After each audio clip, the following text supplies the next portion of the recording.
thing. One of the things that we announced shortly before launch was CSR. We are so You guys excited close. for this? We are so close to its release. So, Kevin, for the people that do not know what CSR is, can you give us a basic rundown? Absolutely. This is a system that we've been evolving sort of ever since we started redoing the matchmaking system for Halo 4.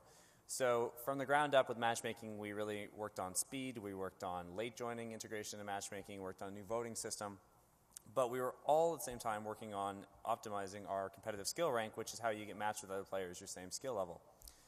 And we knew we wanted this eventually, and we couldn't get it in for launch because we had to do a lot of testing on all of the live data, and we've been carefully analyzing that over the last few months, I should say, and getting this ready to go so that we could launch with a big bang. And we are very happy to bring CSR out in early April. So each playlist you play in, you're going to get a skill rank, which is a traditional 1 to 50s, like your similar, like Halo 2 or Halo 3. But they're optimized. There's a lot more fixes around getting stuck. There's a lot more changes. We're going to do hopper resets. I mean, there's so much to talk about here, and we're going to cover lots of it in the bulletin. But for now, let's just let these pictures speak for themselves. So here you can see your skill rank showing in your Waypoint web experience and in your team results. And this is your post-game score. And Andy, what are you most excited about this feature? The thing I think that's really cool here, we'll finish on this one, is that in the post-game stats, this shows, similar to what Halo 2's stats reporting did, this shows the player's CSR at the time of game. So once CSR deploys, you'll be able to go back into the game stats and see exactly what level you were, exactly what level other players were at the time of that match in that playlist. And you can just see the production quality if you go back one. And you see that CSR 50 has that flaming 50, and then you're also if you go back to that first one, Jess. 43. Yeah, there you go. So each one, even Griffball, also gets a CSR, so we can check on who are also that's a low blow. Why not put like a 50 in Griffball on I'm just 40 different accounts? It's going to be awesome. So like Kevin was saying, we have that 50 that's beautifully decorated there that clearly stands out as level 50. And the other ranges will have, as you see, this bronze, this blue look. And if you haven't played a playlist right there, what's that bottom left? Is that snipers? Team snipers. Yeah. If you haven't played a playlist right there, as you see, you will not have a rank yet. But immediately when you do start playing, your CSR will begin to be calculated. Yeah. And then as we're introducing new playlists, you'll be able to go and chase new CSR scores. So if we introduce an all-new playlist, which we may talk about later, then you're going to get a new CSR score for that one. And if we ever reset a hopper or change it around, or you'll actually get a reset CSR, so you can go after that 50 again.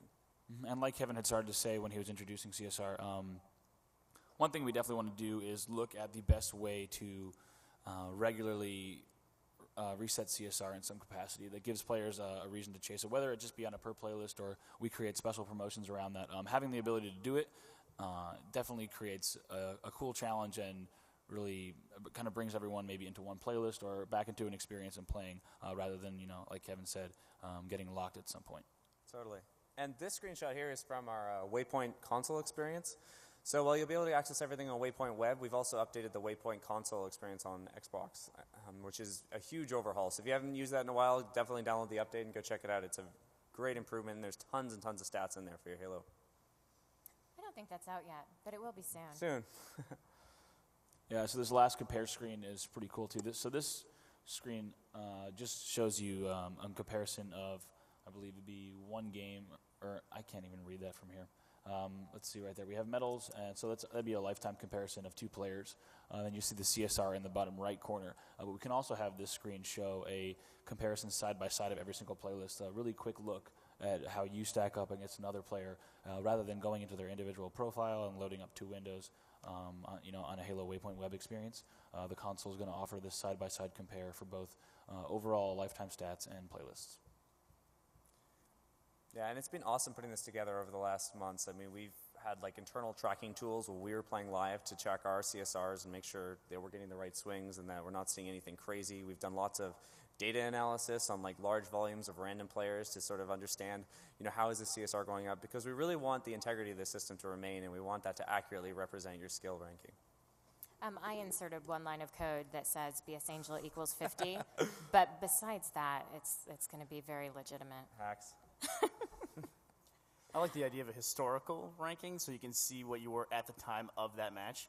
Because you'll be able to see exactly when somebody dropped based on some game. That'll be the ultimate bragging rights, that you drop somebody down. Drop them? Yeah. I think I'll use that on Joel, my friend Joel, all the time.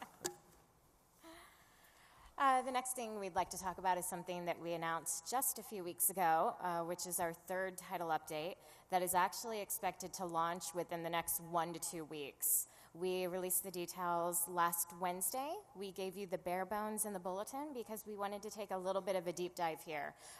So Kevin and Bravo are going to talk to you about some of the specifics, and they also have a demo planned for you.